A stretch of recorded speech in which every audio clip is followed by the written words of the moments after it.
दोस्तों ऑलरेडी आपको पता है कि पाकिस्तान और श्रीलंका के दरमियान दूसरा टेस्ट मैच 24 तारीख को खेला जाएगा। इस मैच से कबल बाबर आजम की बड़ी चालाकी अंपायर के साथ कैमरे की आंख ने पकड़ ली है, जिसकी वजह से न सिर्फ पाकिस्तान दूसरा टेस्ट मैच जीता बल्कि टेस्ट सीरीज़ भी पाकिस्तान जीत जाएगा, जो बाबर आजम ने चालाकी की है।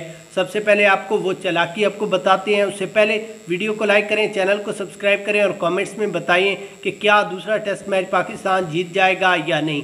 उसके बाद अगर यहाँ पर हम सबसे पहले बाबर आजम की बात करें तो आज बाबर आजम ने अंपायर को वाज़ेह तौर पर बता दिया है कि अगर ये मौसमी सूरत हाल की बात करें तो 2 से 3 दिन अब बारिश का कभी इम्कान है। अगर दूसरे टेस्ट मैच में कुछ भी बारिश आ गई और मैच ड्रा हुआ तो हम ना सिर्फ दूसरा मैच जीतेंगे बल्कि टेस्ट सीरीज़ भी हम जीत जाएंगे। जिसके बाद अंपायर का कहना था कि ये आईसीसी और जो भी रूल्स हैं उसके मुताबिक ही फैसला हो जाएगा।